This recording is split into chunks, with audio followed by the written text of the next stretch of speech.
All right, today we're diving into a story that has touched millions of people around the globe. The Alchemist by Paulo Coelho. It's this beautiful, timeless tale all about chasing your dreams, and we're going to break down its powerful journey, one key step at a time. So let's get right into it. You know, if you could boil this entire book down to one single idea, this would be it. This line, it's everything. It's the promise that pushes our hero forward. And it's this idea that we're going to see again and again, that when you really truly want something, it's like the whole universe lines up to help you get there. Okay, so who is this hero we're talking about? Well, our story starts in a pretty humble place.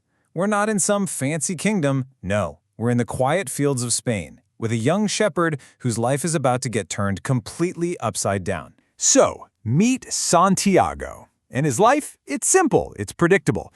He's out there wandering the Spanish countryside with his sheep, and he's totally at peace. He loves his flock, he loves his books, he's got his routine, you know? He's content, or at least he thinks he is, because something's about to stir all of that up. And here's what happens. He starts having this dream, the same dream, night after night. In it, a child tells him there's a hidden treasure waiting for him all the way over at the Egyptian pyramids. Now at first, he just brushes it off, right? It's just a dream.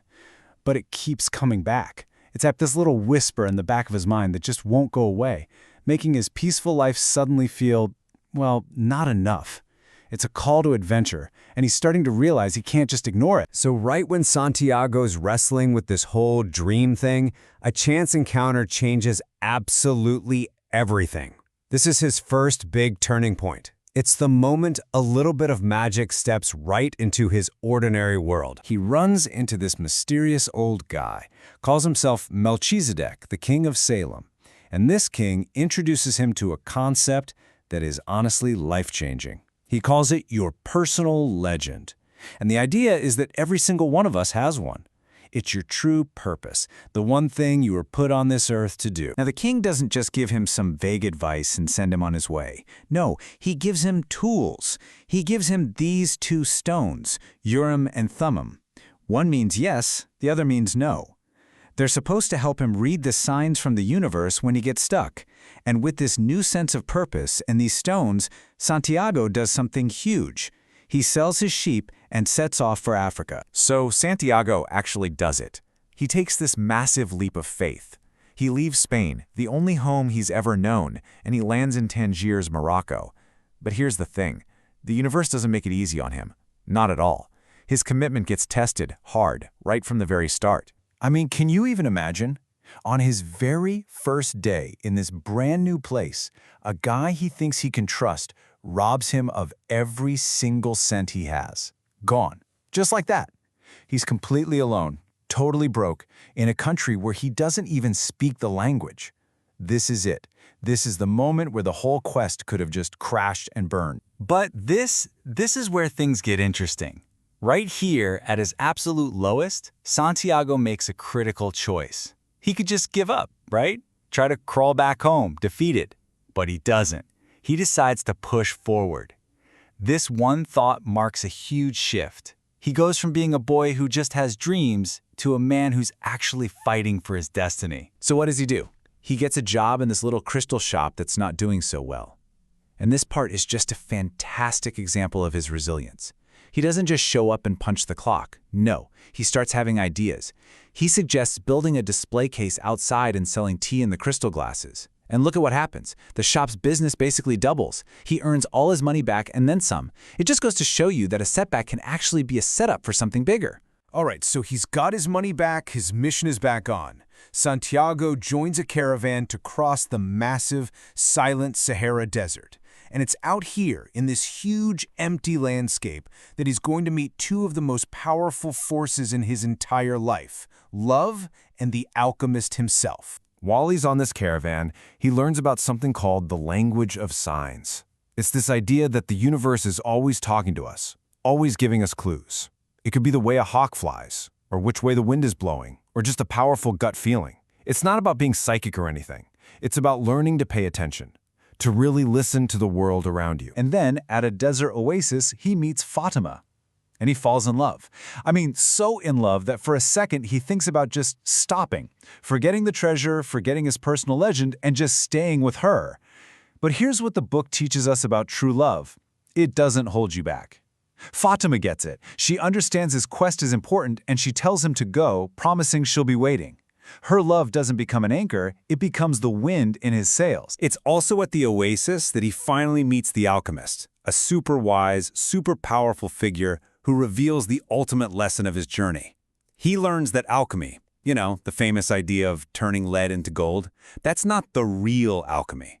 The true alchemy is the process of transforming yourself, of stripping away all your fear and all your doubt to realize your own personal legend. Okay, so, guided by the alchemist, Santiago gets through his final trials, and then, at long last, he reaches the pyramids.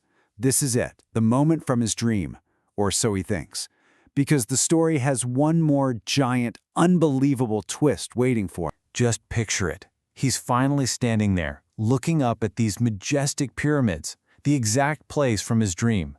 His heart must be hammering in his chest. He picks a spot and starts to dig, absolutely certain that his reward is just beneath the sand. And then, disaster. As he's digging, a group of robbers finds him. They beat him, mercilessly.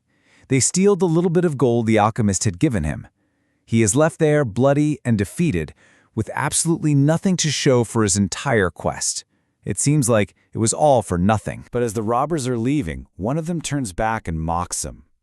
He says that he too had a reoccurring dream about a treasure buried back in an old ruined church in Spain under a sycamore tree. But, he says, he isn't foolish enough to chase a dream. And in that one single moment, boom, it all clicks for Santiago. He finally understands everything. Just let that sink in for a second. The robber describes the exact spot where Santiago's journey began. So where was the treasure he had traveled halfway across the world to find? Yeah, it was right where he started, the whole time. And that final, mind-blowing revelation brings the whole story full circle. It completely redefines the meaning of treasure and reveals the true purpose of Santiago's incredible, continent-spanning quest. So what do we take away from all this? Well, a few big things. First, follow your dreams, no matter how crazy they seem. Second, trust that the universe really is on your side. And third, sometimes you have to travel really, really far away just to find out that what you were looking for was right where you started. The journey itself was the whole point. And that is the real heart of the story. I mean, yeah, he returns to Spain and he finds a literal chest of gold and jewels, but that's not the real treasure, is it? The real treasure was the transformation. He became a man who could speak the language of the world, who understood true love, who conquered his fear, and who had realized his personal legend. The journey gave him a treasure that could never, ever be stolen. Which, of course, brings us to the final and maybe most important question. Because this story isn't really just about a shepherd boy. It's a mirror. It's meant to make us look at our own lives, at our own recurring dreams. So the question isn't about him anymore, it's for you. What is the whisper in your own heart? What is your personal legend?